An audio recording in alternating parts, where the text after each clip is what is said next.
Welcome to Drinks in the Library, the only library where drinks aren't just allowed, they are required. I'm your librarian host, Gigi Howard, and each episode I'll be interviewing a guest about a much-loved book that we will be pairing with a drink for you to enjoy along with us or consider for your next book club meetup. As always, stay curious and support your local library.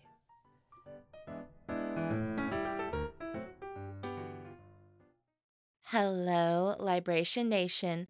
Our book this week is the classic Love, Revenge, and Ghost Story, Wuthering Heights by Emily Brontë, and my guest this week is Carrie Pruett. Carrie is a power user of her local library in Henrico County, Virginia. She loves books, movies, and also podcasts about books and movies, and she frequently appears on the podcast Worst Bestsellers to talk about teenage vampires and horse girls. When she was 13, she accidentally read Wuthering Heights because her mom told her it was like Pride and Prejudice. Spoiler, it's not. Ever since then, she has enjoyed stories about terrible people who make bad decisions, especially if they do it in English country houses. Our drink this week is a Sam Smith beer from Yorkshire, England, near the moors where Wuthering Heights is set. Sam Smith is Yorkshire's oldest brewery, and it even predates the Brontë sisters, so I just thought it was a great drink to enjoy while reading this dark and brooding story. Last thing, if you're enjoying the show, please either head over to where you get your podcast this week and give me 5 stars or a review. Or if you want to tell 2 people about it this week, that will help me grow, and it's a really great way to show me support, which I always appreciate. All right, let's get to it. I'm kind of laughing because so we're doing Wuthering Heights. Right. I have my whole family tree chart that I hand wrote myself. So did you read it recently? Or No, from ages ago, yeah. Yeah, so it was one of those things like prepping for, I'm like, okay, so there's Kathy, but there's another Kathy, and anyhow. Yeah, that's actually, that family tree is part of my origin story with the book. Okay, good. So we'll dive into that. Yeah. Yeah, so what is your origin story with the book? This is when I was trying to think of a book. I think I had suggested a couple other things to start with, but then you're like, I want to talk about the person you were when you read this book. This just came into my mind. Yeah. I was 13 years old, and I read a lot of fantasy type literature, and I read like Babysitter's Club and things like that. I distinctly remember I was at like a nerd camp, and some kid was like, "You're too old to read the Babysitter's Club," which is true because they're like for 9-year-olds. But I was like, what about kids who babysit? I do that. Yeah, they were like 11 or 12. Yeah, but I was like, okay, I need to read more serious books kind of thing. Okay. And then I just remember on my spring break, I had gone somewhere with my mom, and I was waiting around and complaining. And what she threw at me was Pride and Prejudice by Jane Austen. Mm-hmm. I had not really read anything that was not like I had read things from the old days, but not that were written for adults. Yeah. So I just completely inhaled that book. That's still one of my favorites. It's just, that's just such a origin for so many readers. 100%, yeah. But then I went to my mother and was like, what else is like this? And so I think it's just going back to what does she remember when she was first learning 19th century literature. She's, I think, the Brontes are similar, and it's not, what the funniest thing is. But I went into this book with no expectations. I was 13 years old. It may have still been spring break, or it may have been a little bit later. And I just was so sucked into it because I had not read anything like this before that I'm like, who are these people, and what is this drama that they're having? I remember there were so many funerals in it. Yes. That just, I was like, wow. I just, no idea. And I wasn't familiar with really any of the cliches or tropes or anything that have grown out of it. So, but we were mentioning the family trees. Yes. And there's the edition that I had, whatever that I had gotten from the public library, had the family tree. And I was like, okay, there's Hareton Earnshaw, and then there's Hindley Earnshaw, Catherine Earnshaw, and then there's the Linton, and there's Catherine Linton, there's Linton Heathcliff, and there's just Heathcliff. Yeah. So it was even a mystery to me why you had all these people with these similar names.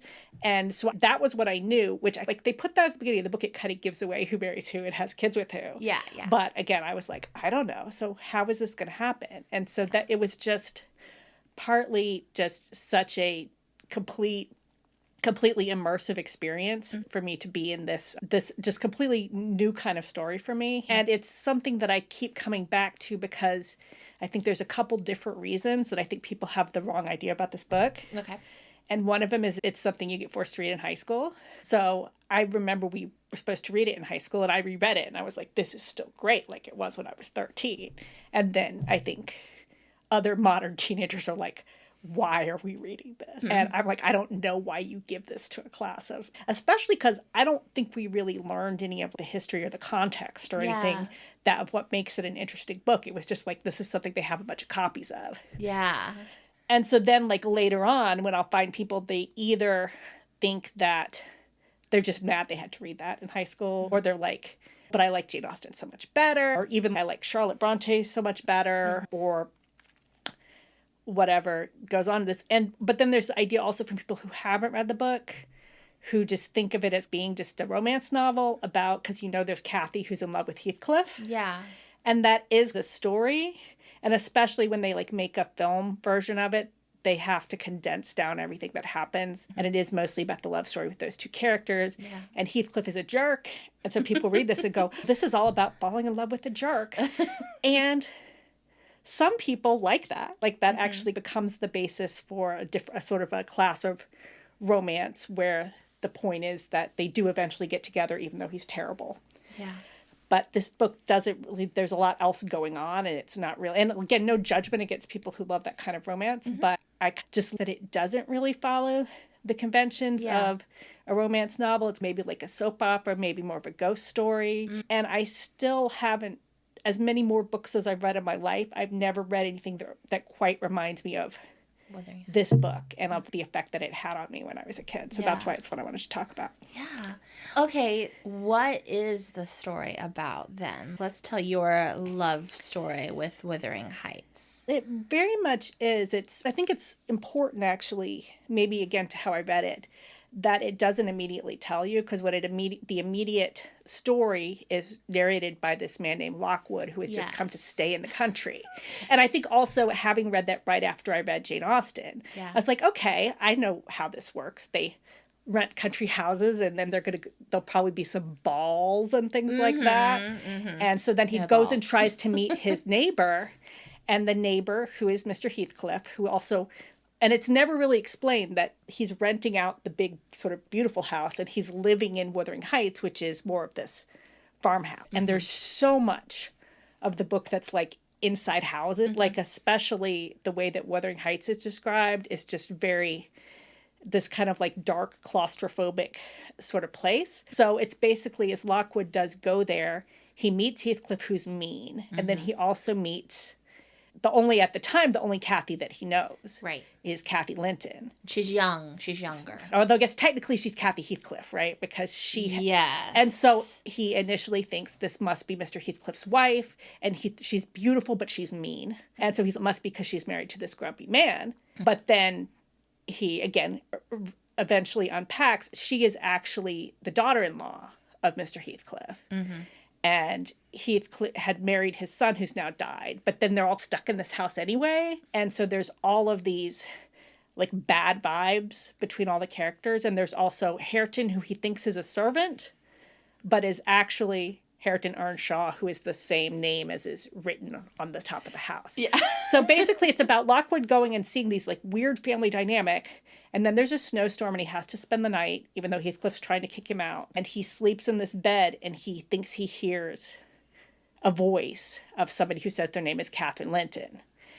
And so he just says this kind of as a joke, and Heathcliff kind of flips and kicks him out. And so, of course, Lockwood is, what all happened? And to me, that's just such a good way to start a story. You've got like these three different intertwining mysteries. Yeah.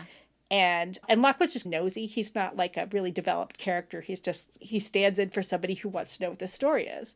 So he meets Nellie, who is the housekeeper, who just happens to have known all of these people all their lives. Yeah. And so she gradually unfolds the story, which is that the Earnshaws lived in this house. And one day, Mr. Earnshaw brings in this orphan child, Heathcliff, and nobody knows where he comes from. He only has the one name ever. Yeah. And then he becomes like a foster brother, but then gradually he and Kathy as children fall in love and enjoy just playing around and having some fun. And then there's just a lot of conflict with Catherine's brother Hindley is cruel to Heathcliff and tries to turn him into a servant. Yeah. So that is, you're just given at the beginning that Kathy and Heathcliff have this sort of close relationship, but you never really get inside the two of them because you only get Nellie's point of view. Should I go on or have I? Yeah, I guess I did want to touch on it. Like, is it a ghost story? That's a question I have. And I think I'm actually more and more convinced because I just did a quick, because I reread it about 6 months ago. So I just did a quick sort of flip through to get to the good parts. And more I'm convinced it really is it without ever explicitly telling you that.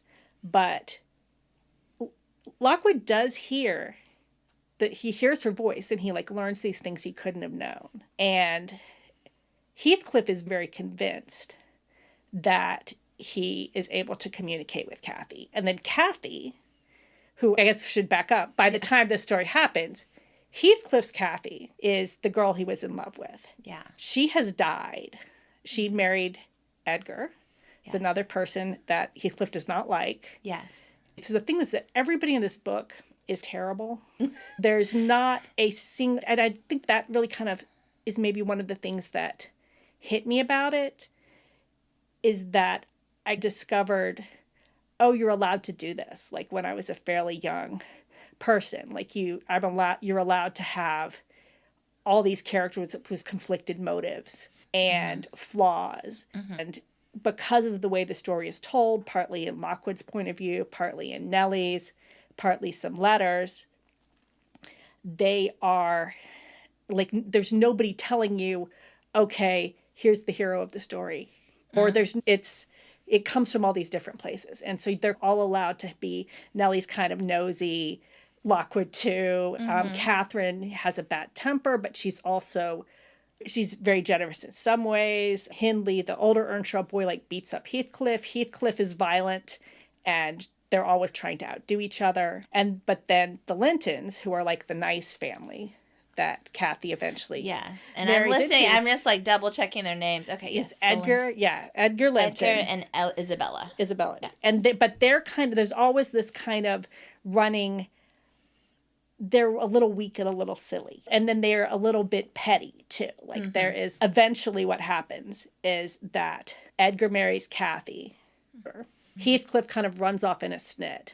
And then comes back. It just is, again, it's the magic of the story. He comes back a year and a half later and he's rich. And you never find out what he did. Oh.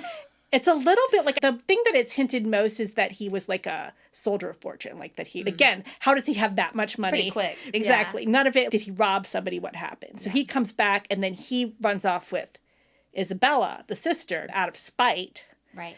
And then Edgar kicks Isabella out. And then, so there's basically all of this scheming over the course of these generations.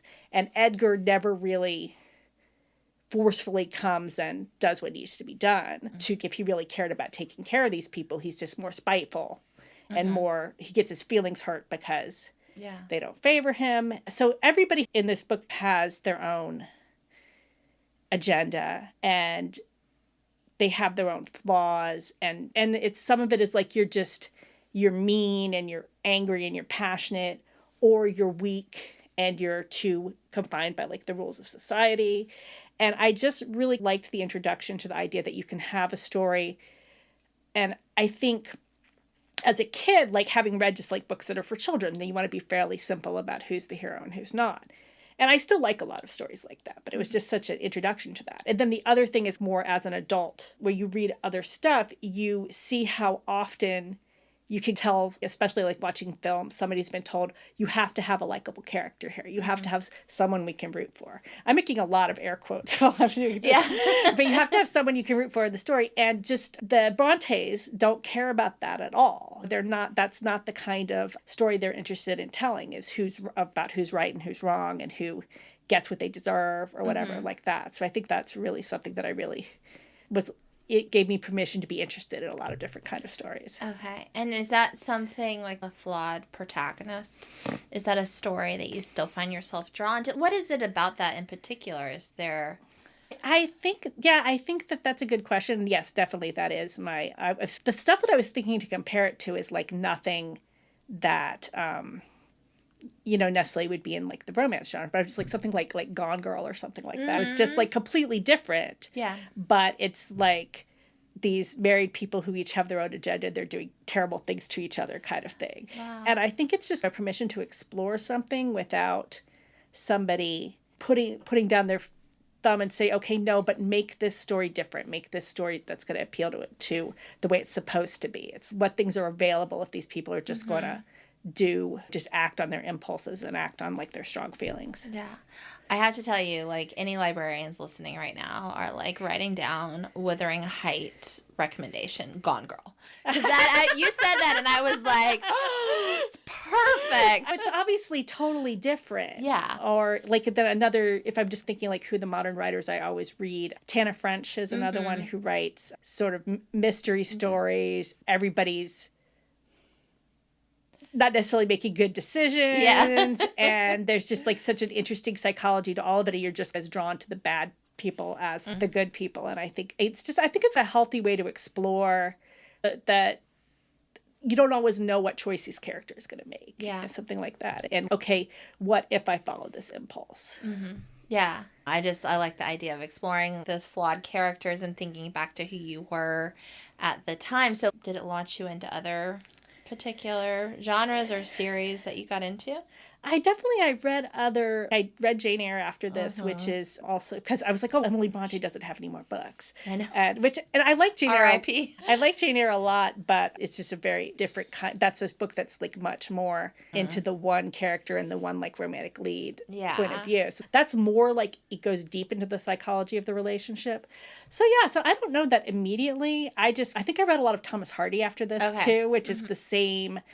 And one of the things I thought was interesting about this as I was rereading it is that if you see any of the film adaptations, they're very much about, let me show you this landscape. Let me show you the wild moors of Yorkshire. Yeah. But there's really only a couple passages like that in the book. Yeah. And most of the time you feel how confined these people are inside. And so I think Thomas Hardy is the one that probably I jumped to most after that because it's set in a different part of England, but it's still... You're really, I think it's Return of the Native is the one that just starts with the Guy Fawkes bonfires out on the moor. And I was like, yeah, give me some more of that. So that was, and they're also, his characters are not, there's nobody that you're like, okay, I'm going to follow along with this person who's making good decisions. It's just people who are in difficult. And then maybe also that probably taking me to stuff like crime in that it's somebody who is faced with a bunch of bad decisions, a bunch of bad options. It's not ever... If you compare it to Jane Austen, who also I love, but it's which handsome man will our protagonist eventually marry? And so this one, like particularly, I think the big conflict in it is that Kathy they're these kind of wild children just running around, doing whatever, and their dad is checked out.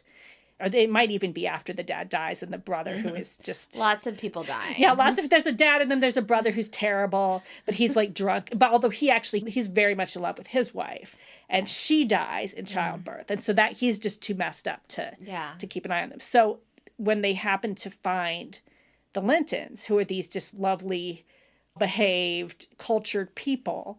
Kathy is able to look and say, okay, I could marry Edgar. He likes me well enough. And she can be mean to him and he still likes her, like that kind of thing. And so she tells Nellie, she goes, obviously I wanted to marry Heathcliff. That's who I love. We're connected like at the soul. But we would just be poor together. And he goes, but I could marry Edgar. And Heathcliff could come over to our house for parties and he would have more opportunities. And she doesn't have. And then, of course, Nellie is like, what are you talking about? Nobody's going to like that. And so that's just this kind of conflict that I think she has based on being in this sort of like wild, isolated area where there's just not a lot of social interaction or whatever. And I'm sure very much as a woman, she can't just go out off and, like she and Heathcliff can't go off and make their fortunes together or whatever. And you do get this repeated because Isabella then marries Heathcliff out of spite. Yeah.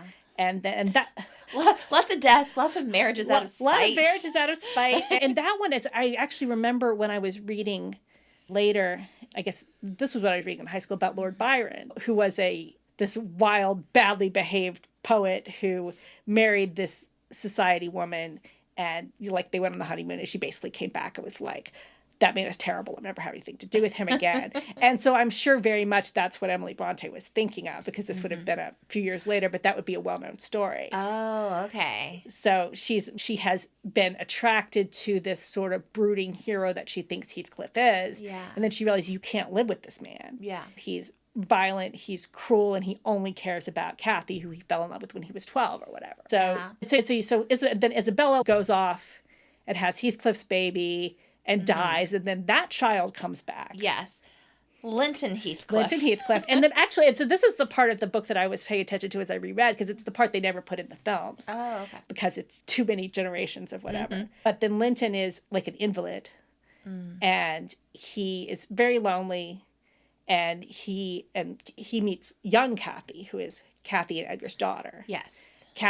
Older Cathy has now died in childbirth, and has basically keeps talking about, I wish I'm going to be happier than you all when I'm dead. So this is coming back to it's a ghost story, right? I'm going to be happier than you all when I'm dead. And Heathcliff is just, yeah, I want to be dead with you too, kind of situation. And then Heathcliff has taken over at Wuthering Heights by paying Earlshaw's gambling debts. Yes. Because he was the drunk. Oh, go ahead. Yeah, he was the drunk that was married to... I don't remember her. Oh, okay.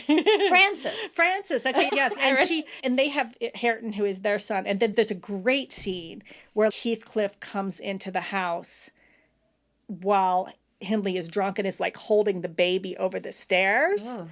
And just because Hindley is too drunk to know what he's doing, and he's basically should not be carrying the child around. Drops the baby down the stairs. Heathcliff catches him, just like instinctively.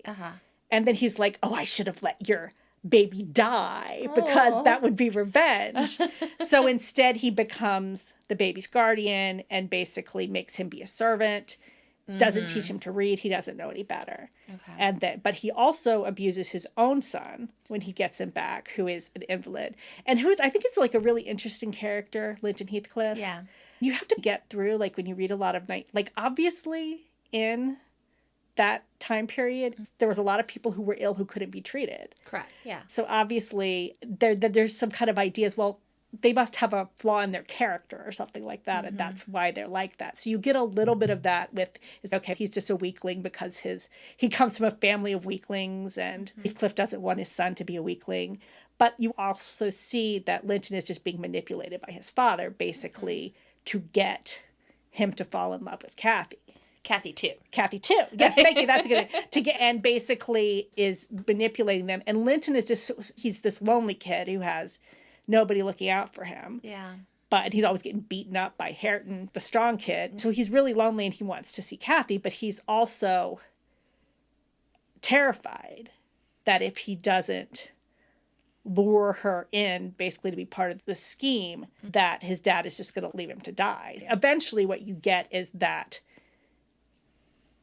Heathcliff wants his son to marry Cathy before her father dies, essentially. Okay. But also that he knows Linton is going to die because he's an invalid. So basically, all he cares about is getting getting both houses in the family by having the daughter marry, and he has to do it before his son dies. So he's basically abusing this dying kid, and Linton knows what he's doing is wrong.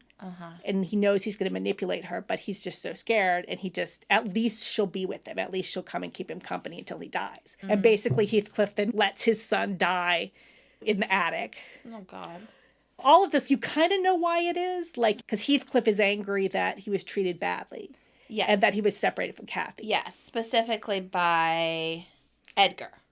Edgar is just kind of collateral damage. Okay. Because Hindley is the brother who abused him. Yes. But he's also mad that Edgar married Cathy when he knew he wanted to marry him. Yes. And they were, again, Edgar and Isabella are really snooty toward and rude toward Heathcliff and like basically treat him like he's not a person. Yeah. So there's just these whole levels of class and contempt and all this stuff going on. Yeah.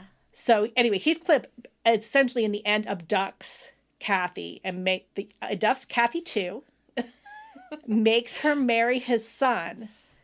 What does she have to say about it? We're getting this from, remember, Nellie's point of view. Nellie's locked in a room. Oh. And they tell everybody Nellie died. They're like, Nellie got lost on the marsh. No! Nobody knows where she is.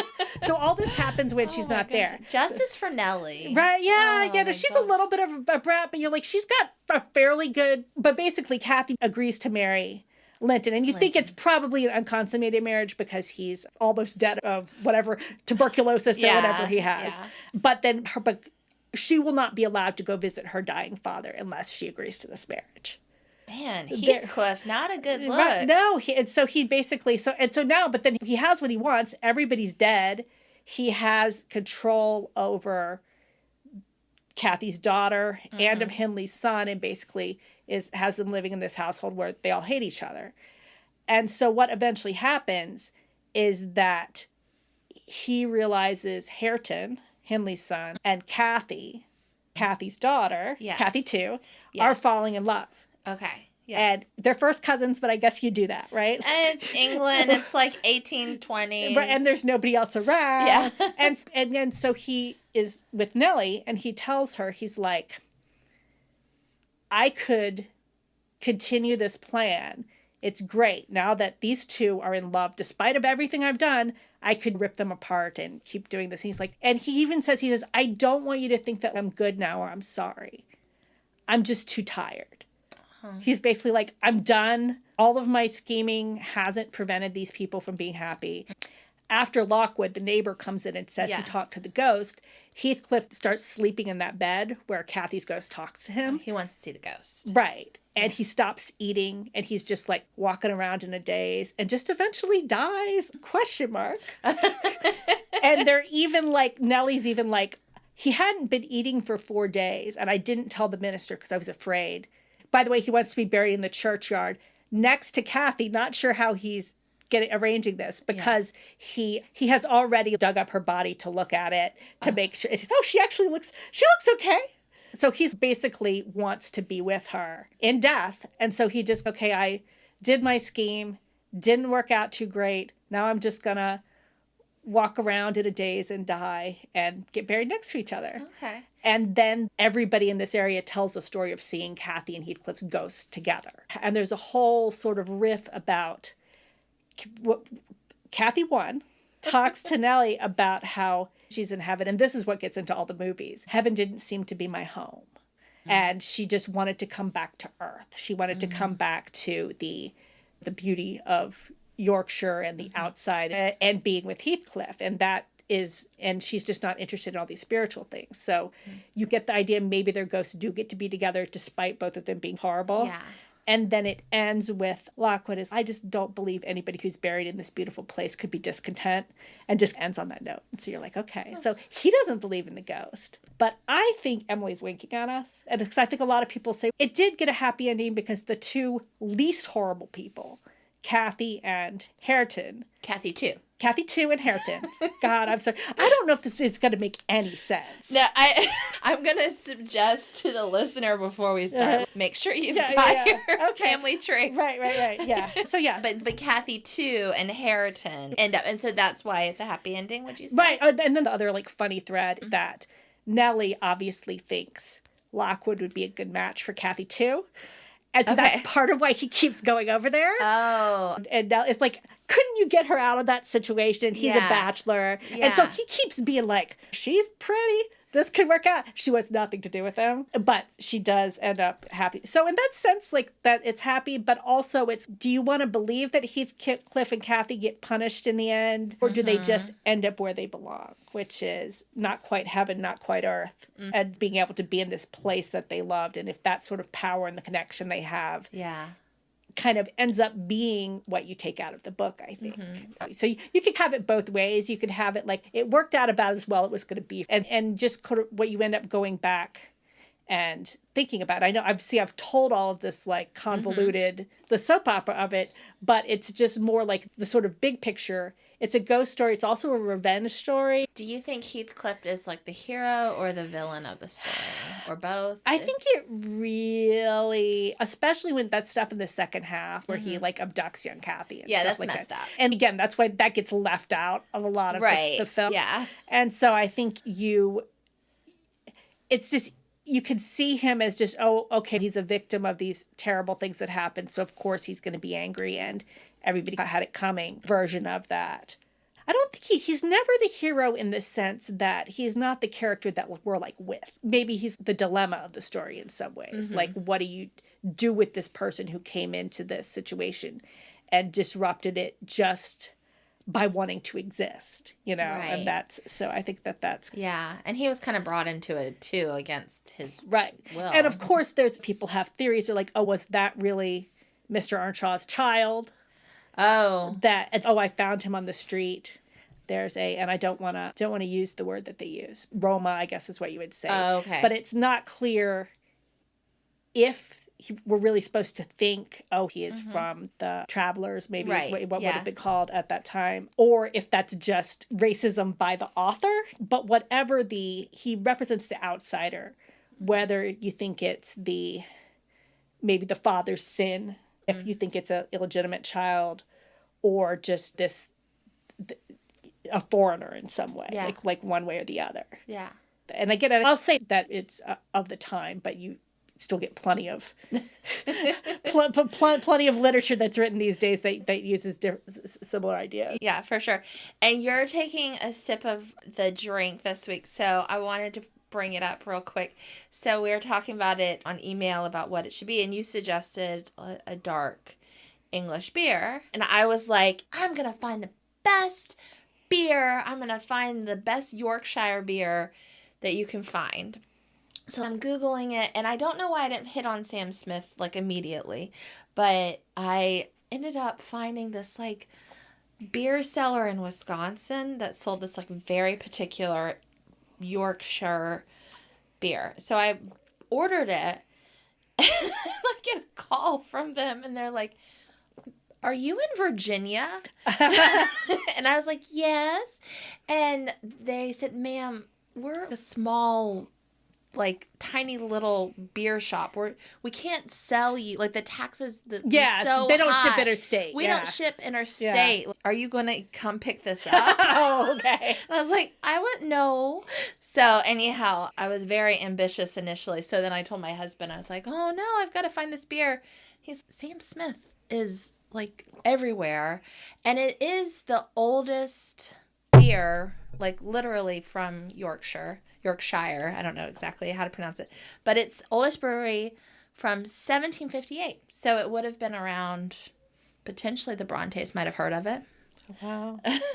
I do. I haven't drunk dark beer for a long time. When I was like almost old enough to really drink. Yeah. My brother had a roommate who was a home brewer, and he made this really thick, like this style of beer that you could like. And I was like, for a long time, I was like, I don't like beer. Yeah. And it was just that it was a little bit too much, but I like this kind of about the Yorkshire. And I forgot one of the reasons that I was prepped to read this book is that some of the first adult books that I read were even younger than 13 was All Creatures Great and Small. Oh, yeah. By James Herriot, which is a country veterinarian in England. And so I learned a lot about England, and I thought, okay, I know what this place is that they are. And so I probably had seen the TV show, so I could envision that. And then I've still never been I've never been to England at all, but I'd like to go to Yorkshire sometime just because and I think you could go to like the parish house where the Brontes lived and all of that stuff. Oh.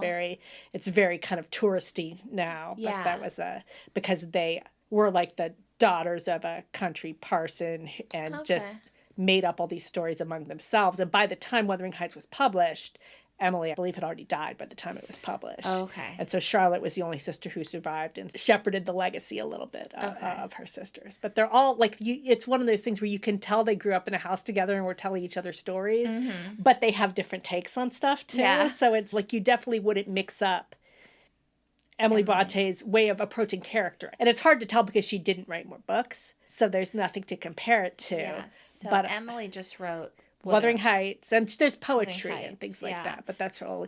And then Charlotte wrote Jane Eyre and Villette. And then maybe there's another, because she didn't live a long time either, but she No. at least married her editor and Yeah. moved to London. Yeah. And Villette is actually, it's not a book that I care for.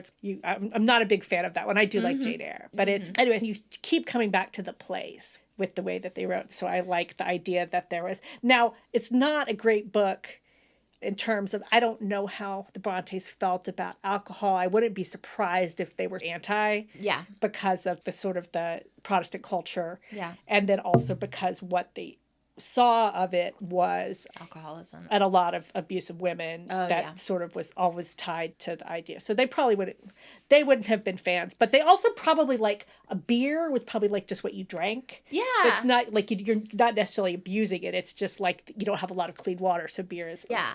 Yeah. So this seems like something that you would just, I don't know how strong this is actually. But anyway, This is good beer. I recommend it if you like dark beer. Yeah. Yeah. It's good. You're having the oatmeal stout, and I'm having the nut brown ale. Okay. Very good. Very fun. And then also, yeah, so I don't want to give you the moniker, but you seem like a Brontë expert. You seem to know a lot about the sisters. It's one of those things. It's like people who know about the Brontes know a lot about them. Yeah. And I'm not that person, but I read Wuthering Heights for fun when I was a kid and Jane Eyre, but some of the others like Villette I read when I was in grad school. And I picked up when we started doing this, I know I have the biography. It's by Juliet Barker, if anybody who's listening is interested in it. The Brontes biography on my Kindle. And I pick it up and I'm like, I'm not getting past 1%. And it's because it's like a 900-page book. I'm like, okay, I am not that committed.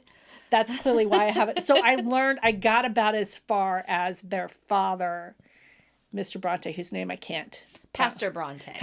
Patrick. I think he was Patrick because he was Irish Protestant who came to I think Oxford. So anyway, I got that far. So obviously he's not even. I think he had just met his wife when I was like, this is for nothing. So I'm not an expert, but I'm definitely interested in, and I'm sort of interested in that period. I was interested in romantic poetry, the time which again.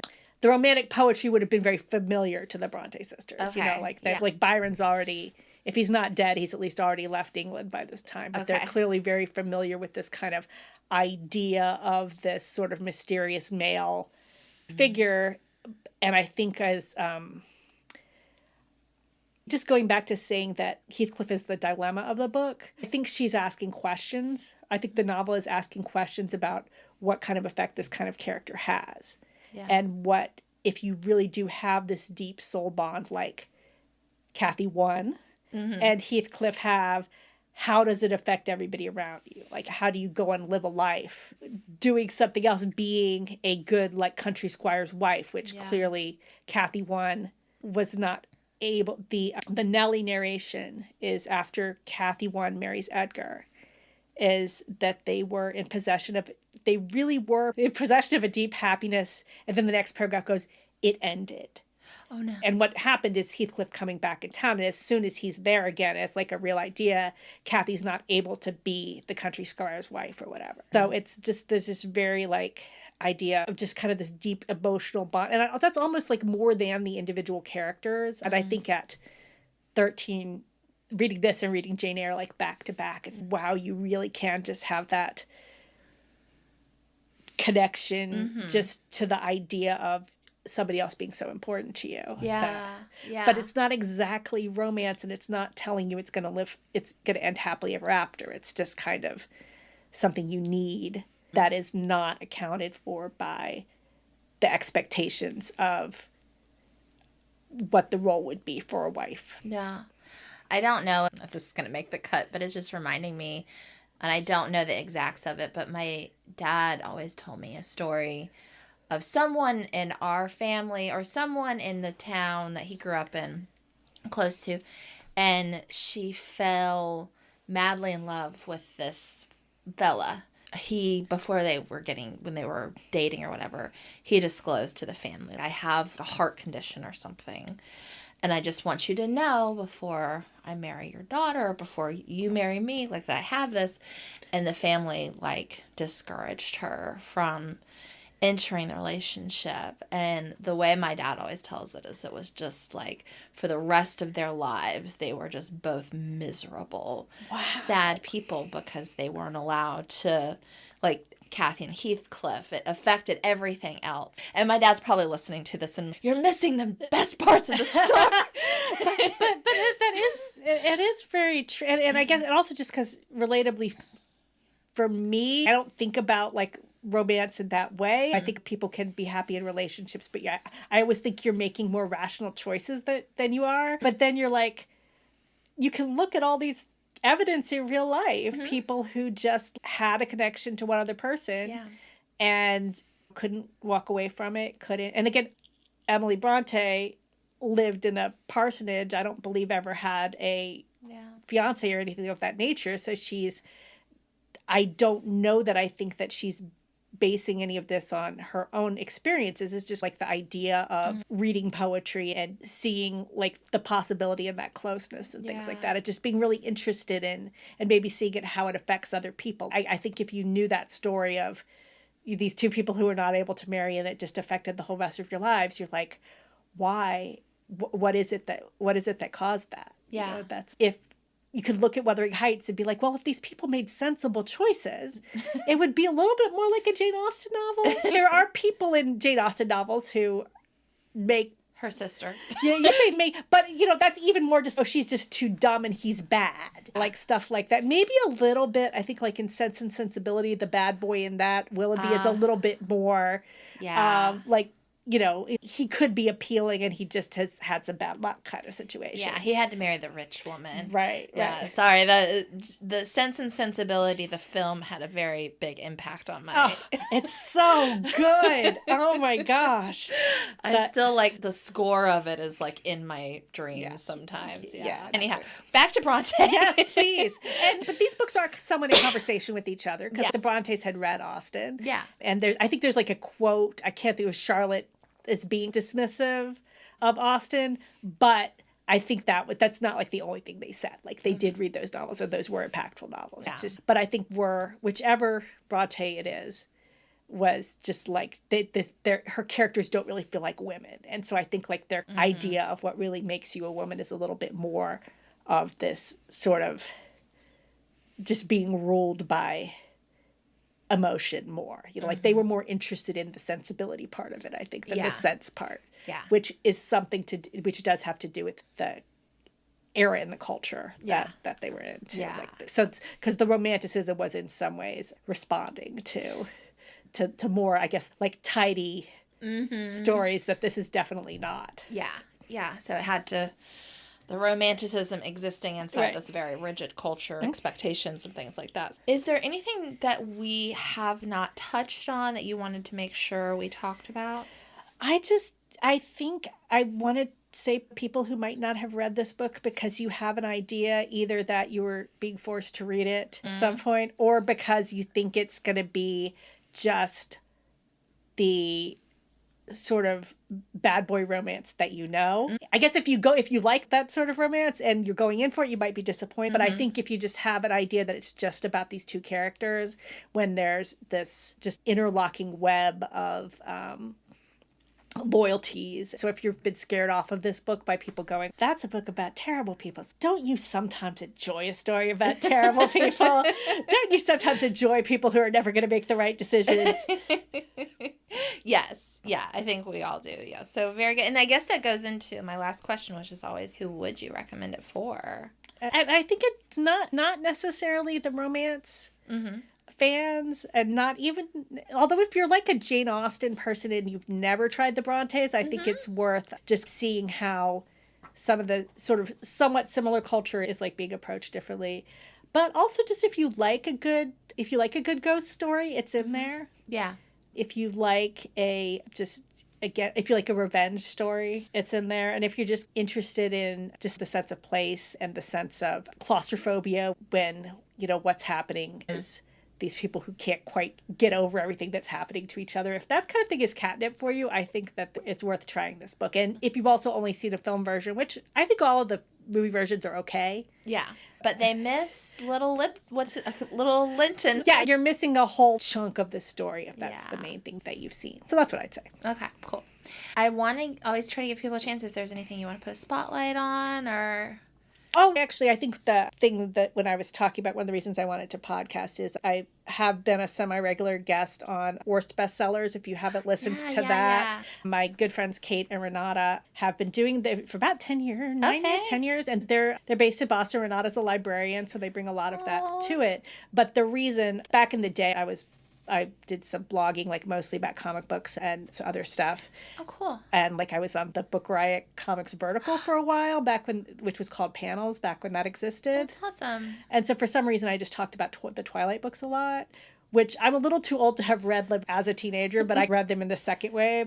So I started going on their podcast when it first started out to talk about Twilight. And then every year we talk about a different Twilight. And yeah, so I started podcasting with them, mostly talking about Twilight, but we sort of branched out. So their kind of their idea is to talk about, it's called Worst Bestsellers because they talk about bad books, but it's also to interrogate what we mean by a bad book. And so some of it is romance, some of it is they do a lot of celebrity memoir and stuff like that, and self-help and just interesting things like that. So I haven't been on there for a while, but they will probably drag me on to talk about some god-awful young adult thing. Okay.